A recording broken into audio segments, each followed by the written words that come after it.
she don't see that. Yeah. Yeah. Okay. I think it also reminds me of how a lot of women will date someone even though they know that they're married or that they're in a relationship, and so they'll take what they can get. You know, I think there's a whole song about that, isn't there, where they talk about like certain days are my days. You guys know what song I'm talking about? Tuesday through Thursday. Yeah, yeah. And I think that that's what it is. I think a lot of people are taking what they can get, and it's meeting some of their needs, and it's meeting their needs on some days and stuff like that. And sometimes that can be enough for them to get by, but they really are sacrificing. Oftentimes, they're sacrificing what they really want. You know, because what they really want, what a lot of people really want, I can't say what everybody really wants, but a lot of people really want a relationship where there's a person who is their person, right? Rather than a person who they're sharing with other people. Everybody doesn't feel like that, but I think a lot of people do. Yeah. I can agree with that. All right, Dr. Latoya, how about yours? What's happening in the world of relationships? Yeah, well, actually, I'll stay on the same topic. Something that I've been getting a lot of since the pandemic has been couples who want to open their relationships. Open relationships. Okay. Yes. Yes. It's been very, very common that I've heard a lot about it. Not to say that people did not have open relationships before the pandemic. Obviously, they did. But just like we were talking about with other aspects of sexuality, people are becoming more open with talking about it, with acknowledging it, with shifting into lifestyles that might be unconventional. And so I have helped quite a few couples in navigating this. And, you know, what I tell them to start when they first come in and they say, hey, this is what we're considering, I really help them to check the health of their relationship. Because what I believe is that you don't want to bring additional people into a relationship when there's already a lot of instability and crisis and chaos and insecurities and things like that in the relationship. A lot of times people think that if we get another person in here, then we'll be able to fix the problems that are going on because, hey, this other person's going to, you know, be able to provide some of our needs and things like that. But oftentimes if the relationship is already unsteady, bringing that other person in just really incites a lot of things like jealousy, and it could ultimately lead to a couple breaking up.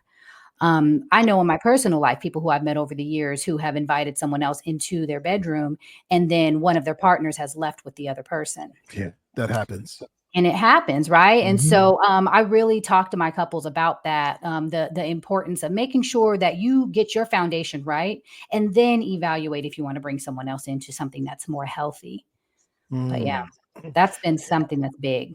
Yeah. You know, I like what's interesting about what you just said was you don't tell them to not do it. You give them the parameters, let them know like what to expect, you know, and what could happen if you do this. But you don't necessarily tell them don't do it. Nope, I don't. No, as a therapist, that is not my role. I don't tell people to do or not do anything, but I do want to bring awareness to them of the potential consequences and the concerns that you might want to look out for, and try to bring in some alternative ways of looking at things. You know, because in those situations, honestly, a lot of the times it's one person who would like to bring in someone else and another person who's a little hesitant to do it or completely outright, no, I don't want to do that. And it's not necessarily gender specific. You know, I have women who say that they, in a heterosexual relationship, women who say that they want to bring another person in, whether that be another woman or a man, into the relationship. And sometimes the men are like, the partner's like, I don't want you to bring in anybody else. I just want you for myself. Yeah. It'd be like that TV show. What was that Chasing Polyamory or something called something with the lady with the two husbands looking for she was all over all of the social media, and on top of that it's a TV show, and she was looking for a third at some point in time. And so like yeah there's a new show that just came out, a new reality show called Couple to Thruple.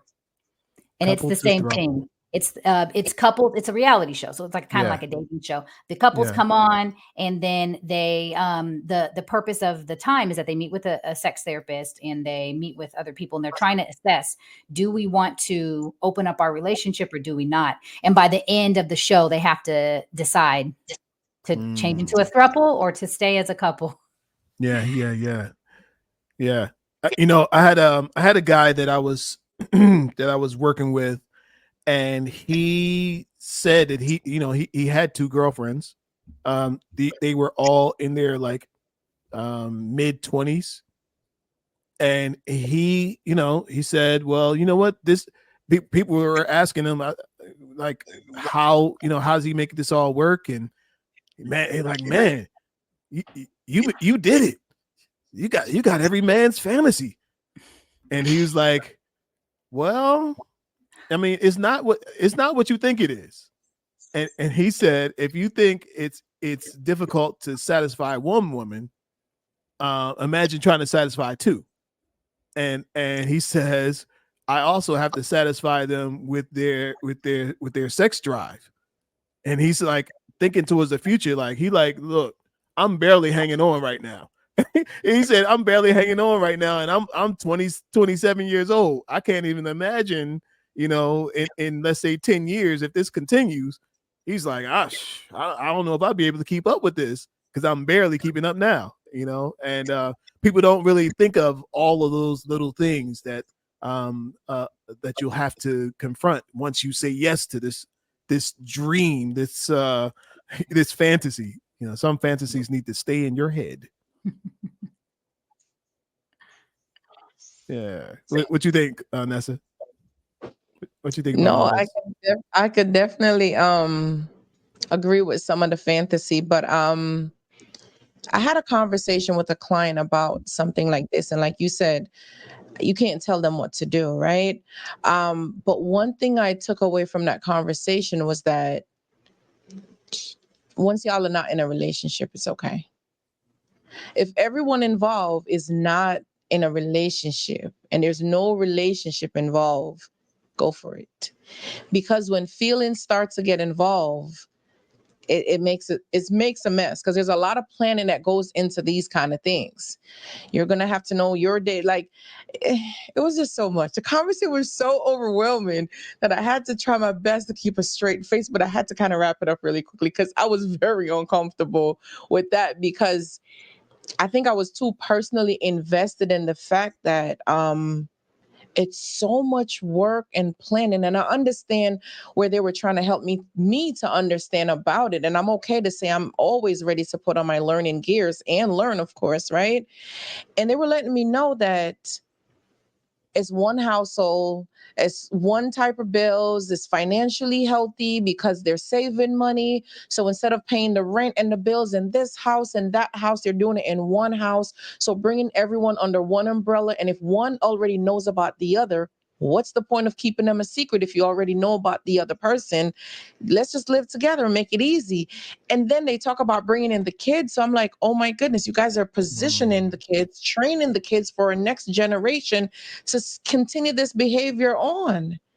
So it was a lot much for me, but as you can tell, I did learn a lot, right? I did learn something back from it.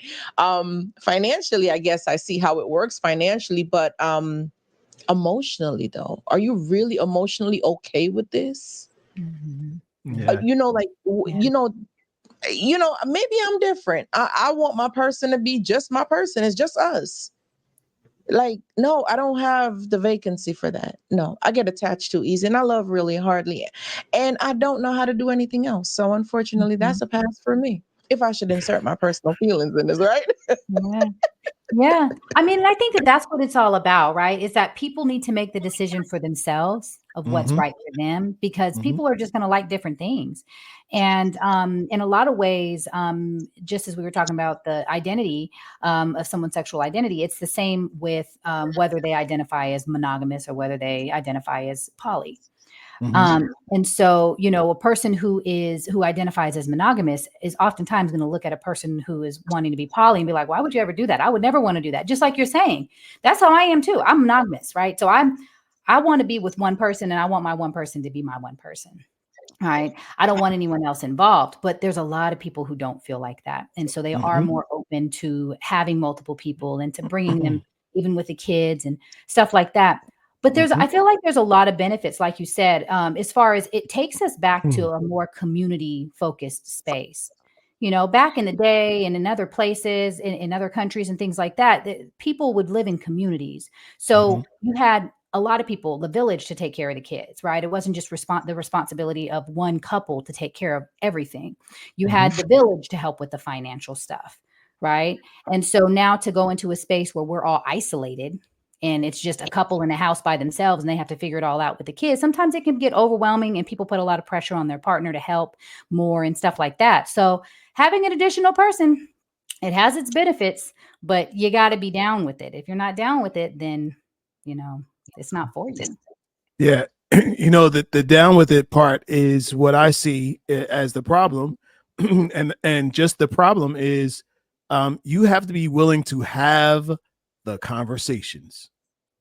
And most people aren't willing to have those hard conversations in order to really make something like that work. I mean, you know, if you're bringing somebody in, you got to be comfortable with a lot of talking, because you got to make sure you're clear. You got to make sure they're clear, and then y'all together got to make sure that they are clear, and that everybody's clear, and that nobody gets their feelings hurt because they signed up for something that they didn't fully understand, and it wasn't fully articulate. And most people who want to do this really don't want to do that much talking. Communication is going to be their best friend. Like you have to over communicate Mm-hmm. and also understand each person's personality. Mm-hmm. And I'm introverted. I'm talking and doing this. This is fine. I could do this. But when this is all over, I'm so introverted. So how would you know if I'm not in that mood to communicate and I just want to chill, you know? Mm-hmm. Are you always going to be okay with me shutting down and just being in my little bubble and have the blankest face on, but I'm happy? Are you okay with that?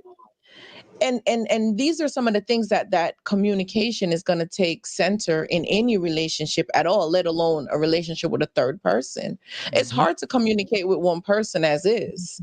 It's super Right. hard for us to be on the same page and for us to even feel comfortable enough to express ourselves to the other person without feeling like we're walking on eggshells, let alone a third person. And Mm-hmm. don't want to make a mess in the house. I wonder what an argument in that household sounds like. Yeah. You know what it reminds me of is shows like Sister Wives and those kinds of shows, right? Where they have they're sharing a partner. Mm-hmm. There's one man and then he has all of these different women and families that he's dealing with, um and I think that it's probably